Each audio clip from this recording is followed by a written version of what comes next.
नमस्कार साथियों, इस विशेष प्रेस वार्ता में आप सभी का स्वागत है। एक अत्यंत महत्वपूर्ण मुद्दे पर अभी राहुल जी आपको संबोधित करेंगे। Rahul ji. Are they going to put this stuff up here? Srivatsa? Are you putting this up here?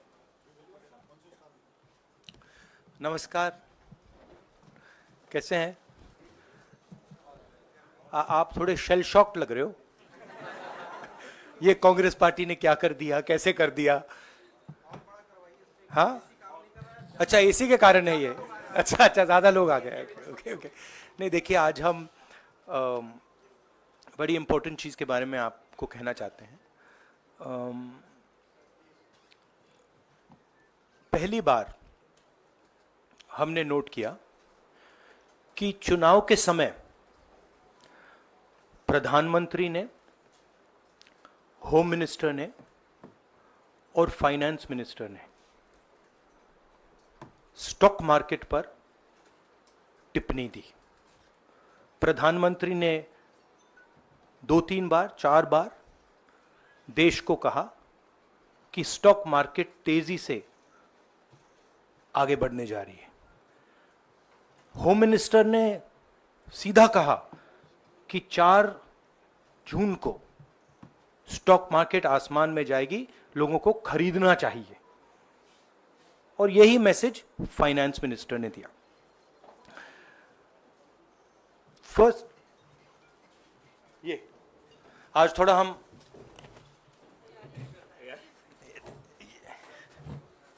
तो ये क्रोनोलॉजी है। अमित शाह कहते हैं बाय शेयर्स बिफोर 4 जून। 19 में नरेंद्र मोदी जी कहते हैं stock market will break records on June 4। फिर 28 मई को रिपीट करते हैं। 1 जून मीडिया झूठे एग्जिट पोल रिलीज करती है। बीजेपी का ऑफिशियल जो इंटरनल सर्वे था वो उनको 220 सीट दे रहा था। तो ये इंफॉर्मेशन बीजेपी के लीडर्स के पास था। इंटेलिजेंस एजेंसीज ने 200 और 220 के बीच में सरकार को बताया था कि उनकी सीट्स आ रही हैं। 3 जून को स्टॉक मार्केट सारे रिकॉर्ड तोड़ देता है और 4 जून को खटाक से स्टॉक मार्केट अंडरग्राउंड चला जाता है। अगला स्लाइड दिखाइए जरा। ये देखिए, 31 मई massive stock activity, more than double what was there on 30th, more than double what was there on 29, 28। ये अनोमली देखिए। ये कौन लोग हैं? ये वो लोग हैं जो जानते हैं कि कोई ना कोई घपला हो रहा है। हजारों करोड़ रुपए यहां पे इन्वेस्ट हुए हैं, फॉरेन इन्वेस्टर्स ने इन्वेस्ट किए हैं। और उसके बाद 30 लाख करोड़ रुपए का लॉस होता है। किसका लॉस होता है? रिटेल इन्वेस्टर्स का लॉस होता है। तो ये जो आप देख रहे हैं, हिंदुस्तान की स्टॉक मार्केट की हिस्ट्री का सबसे बड़ा स्कैम है।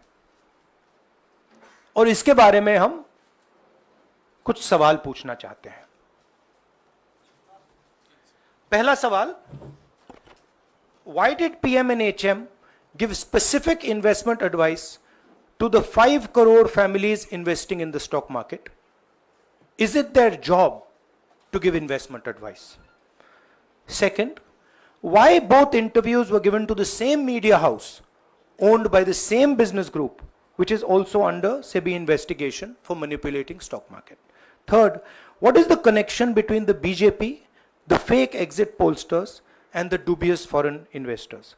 who invested one day before the exit polls were announced and made a huge profit at the cost of 5 crore families. We demand a JPC into this. We are absolutely convinced that this is a scam. Somebody has made thousands of crores of rupees at the cost of Indian retail investors, and the Prime Minister and the Home Minister have given an indication to buy. And this is a criminal act.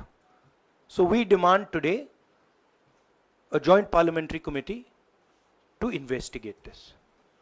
मैं हिंदी में बोल देता हूं.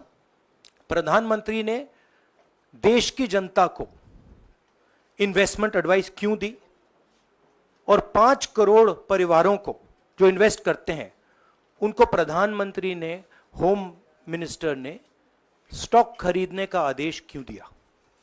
दूसरा, दोनों interviews जो किए गए थे वो अदानी जी के जो चैनल्स हैं उनको दिए गए थे.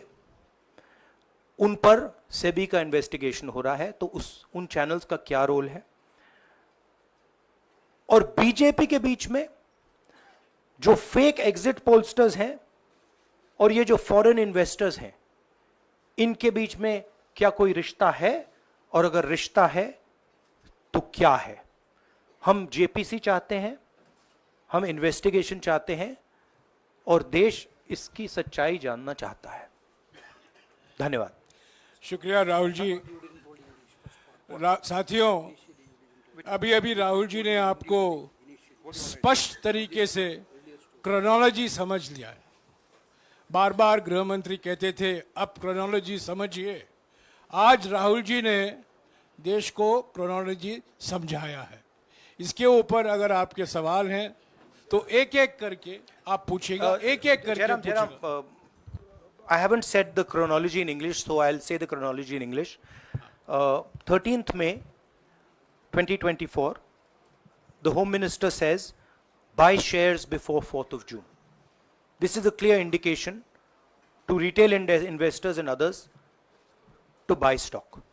19th May, for the first time, and then repeatedly until the 28th May, the Prime Minister says that the stock market is going to break records on 4th June.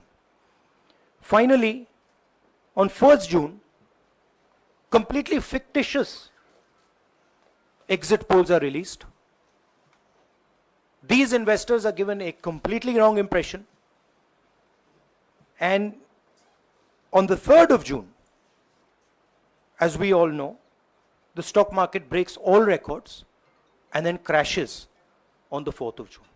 Whoever has made money as the stock market rose and also as the stock market crashed. And we are interested in having a joint parliamentary committee, a JPC, to investigate the role of the Prime Minister, the role of the Home Minister, role of BJP members, and also those people who have done these fake exit polls. And finally, we want to understand who are the people, these foreign investors, who did these trades. So we want an investigation for that. शुक्रिया राहुल जी. हाँ संजय. राहुल जी, इससे पहले भी आपने Adani issue पे JPC पिछली लोकसभा में मांग की थी, तो क्या आप चाहेंगे कि ये इशू और हिंडनबर्ग इशू दोनों कंबाइन हो और दोनों की जांच हो? ये जो इशू है, this is a broader issue than just the Adani issue. It is connected to the Adani issue, but this is a much broader issue.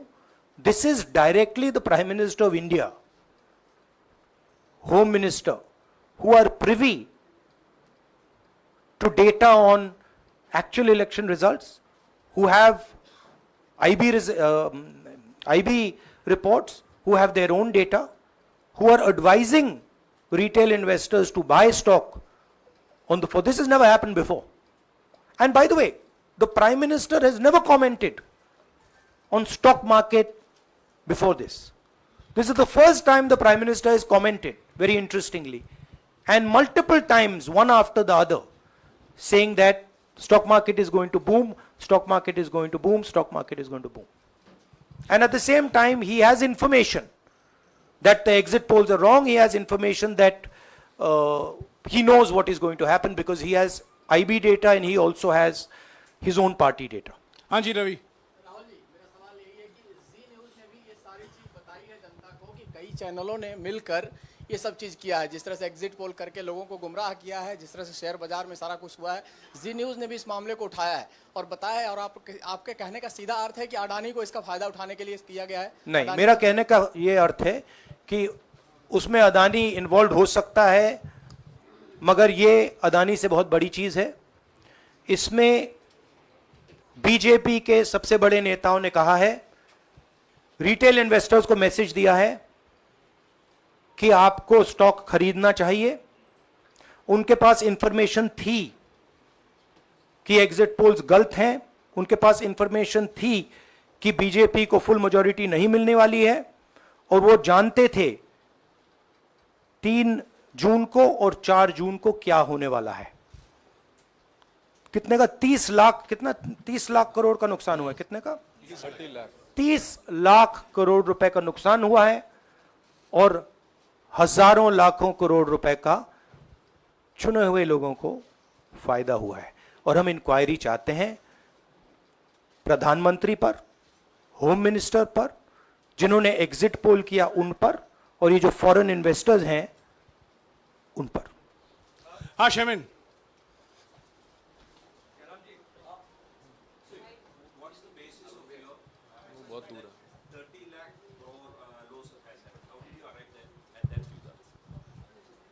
Do you want to explain?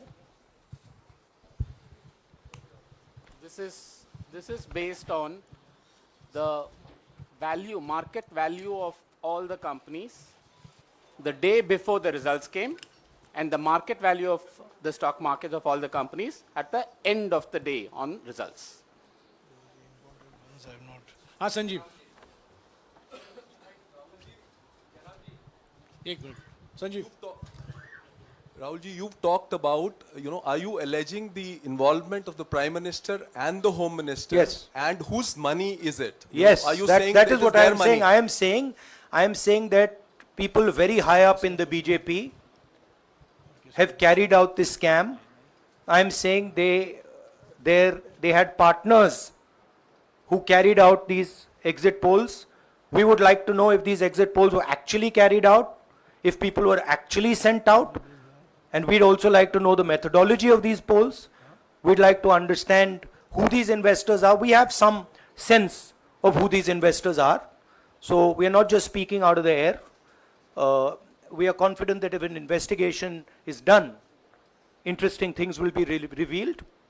And we think the Prime Minister and Home Minister are directly involved in this. हाँ Siddharth. Companies की भी आपको लगता है जांच होनी चाहिए जिनके शेयर बहुत अप गए, जिनके सबसे ज्यादा शेयर खरीदे गए और जिनके शेयर उसके बाद में बीच में बेचे भी गए, तो उन कंपनीज का भी को भी इस दायरे में आना चाहिए, आपको लगता है? हमारा कहना है कि यहाँ पे बड़ा क्लियर है कि स्कैम हुआ है। प्रधानमंत्री ने डायरेक्टली कहा है, होम मिनिस्टर ने डायरेक्टली कहा है, इंडिकेट किया है जनता को कि स्टॉक मार्केट ऊपर जाएगी। होम मिनिस्टर ने तो साफ कह दिया कि खरीदना चाहिए। और जब प्राइम मिनिस्टर और होम मिनिस्टर और फाइनेंस मिनिस्टर ऐसी बात करते हैं तो उसका रिएक्शन आता है, लोग उसको बिलीव करते हैं। तो बिल्कुल क्लियर है कि इन 3 लोगों ने कहा है। यह भी क्लियर है कि इनको मालूम था कि रिजल्ट 400 का नहीं है, 300 का भी नहीं है। तो यह हम पता लगाना चाहते हैं, उसमें आप जो कह रहे हो वो भी शामिल है।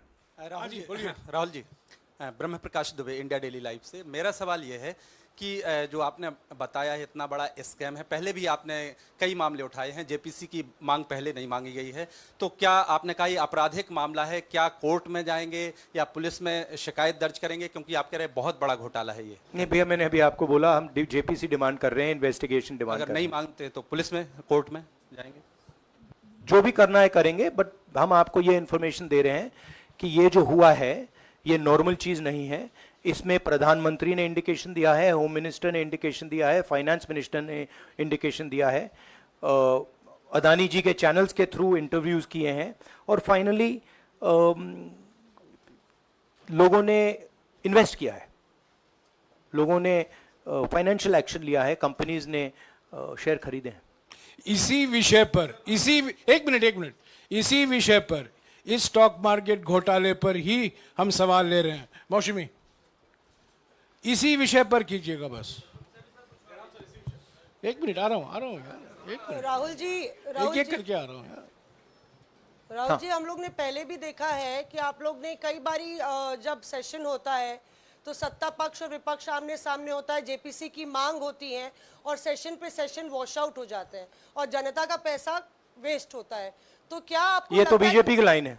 तो क्या नहीं, मतलब जनता का पैसा के सेशन वाटर आप ऐसी टी शर्ट ले लो ना एक, मुझे मैं आपको दे टी-शर्ट लेने दूंगा, की जरूरत नहीं है। उनका वो सिंबल दे दूंगा आपको, ये राहुल उनकी जी, लाइन है। सवाल आपको पसंद नहीं आए वो अलग बात है, पर आपको किसी नहीं, की सवाल इस मुझे तरह बहुत से पसंद आ रहा है। इस तरह से उंगली उठाने की जरूरत नहीं है। आप चेक बहुत अच्छा लग रहा है, बोलिए। बीजेपी का बैच पहनने की आप जरूरत सवाल नहीं। पूछे ना, सवाल नहीं, आपको भी जयराम साहब ये बोलना नहीं, चाहिए, सवाल गलत पूछे, बात है। सवाल पूछे।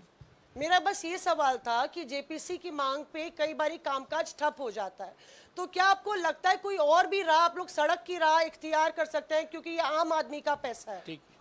हम जनता को एक रियलिटी बता रहे हैं कि यहाँ पे क्लियरली एक स्कैम हुआ है। यहाँ पे प्राइम मिनिस्टर ने इंडिकेट किया है, यहाँ पे होम मिनिस्टर ने इंडिकेट किया है, यहाँ पे फाइनेंस मिनिस्टर ने इंडिकेट किया है। नॉर्मली बीजेपी की ये पोजीशन होती है कि जब भी हम कोई मुद्दा उठाते हैं तो हम पार्लियामेंट का टाइम वेस्ट कर रहे हैं। वही पोजीशन आपने अपनाई है, इसीलिए मैंने आपसे कहा कि देखिए आप बीजेपी की पोजीशन ले रही हैं। रियलिटी, एक सेकंड, रियलिटी ये है कि हम जेपीसी करवाएंगे। अब ऑपोजिशन में बहुत ज्यादा ताकत है, बहुत ज्यादा स्ट्रेंथ है, और पूरा जो पार्लियामेंट की सिचुएशन है वो बदल गई है। हाँ जैनेंद्र, राहुल जी, जेपीसी की मांग जो आपने की है वो तो पार्लियामेंट सेशन में होगी, लेकिन ये जो आम निवेशक हैं देश भर के जिनका 30 लाख करोड़ डूबा है, उनमें कर्नाटक के, तेलंगाना के, हिमाचल के भी लोग होंगे। तीनों राज्यों में आपकी सरकार है, क्या राज्य की जो जांच एजेंसी है उसके जरिए आप जो उन राज्यों के निवेशकों का कम से कम पैसा डूबा है, ये जो आप पूरे नेक्सस की बात आप कर रहे हैं, गुमराह करने की बात कर रहे हैं, क्या वहां से कोई कार्रवाई की हम उम्मीद कर सकते हैं? सोचा जा सकता है, बट ऐसी चीज के लिए शायद जेपीसी सही औजार होगा। हाँ Ranjita, last question. Ranjita, okay, Mohit is asked, Ranjita यार आप पूछते रहे। मोहित चलो। आपको ऐसे सर मैं इज अपसेट सर मैं मोहित आपने चमत्कार किया, पूछ लीजिए। सर मैं मोहित हूँ, न्यूज नेशन से। नहीं, जानता हूं। सर लगातार पिछले घोटालों में भी आपने जेपीसी की बात की थी, आपने हर जांच की बात की, और ये एक बड़ा घोटाला सामने आया, इसमें भी आप जेपीसी की मांग कर रहे हैं। कितनी उम्मीद है कि ये लोग जेपीसी की ये लागू करेंगे? आपको क्या लगता है कि ये जेपीसी लागू करने वाले, अगर नहीं करेंगे फिर क्या करेंगे आप लोग? नहीं, हम प्रेशर लगाएंगे, डालेंगे, बट मुझे लगता है कि जो पहले राजनीतिक सिचुएशन थी, जिस इंप्यूनिटी के साथ प्रधानमंत्री पहले काम करते थे, मुझे लगता है वो अब खत्म हो गया है, तो दूसरा नतीजा आएगा। राहुल जी, ये आखिरी है क्या, और दो लेंगे? ये आखिरी है, आखिरी। नहीं, आखिरी हो गया, इन्होंने कह दिया आखिरी। ओके रंजीता।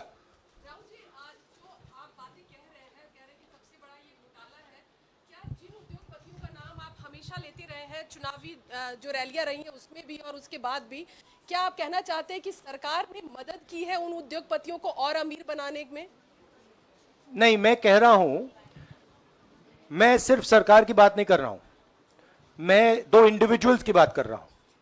प्रधानमंत्री ने और हिंदुस्तान के सब रिटेल इन्वेस्टर्स जिनको नुकसान हुआ है, मैं आपसे बोल रहा हूं, आपको यह बात समझ आ जाएगी।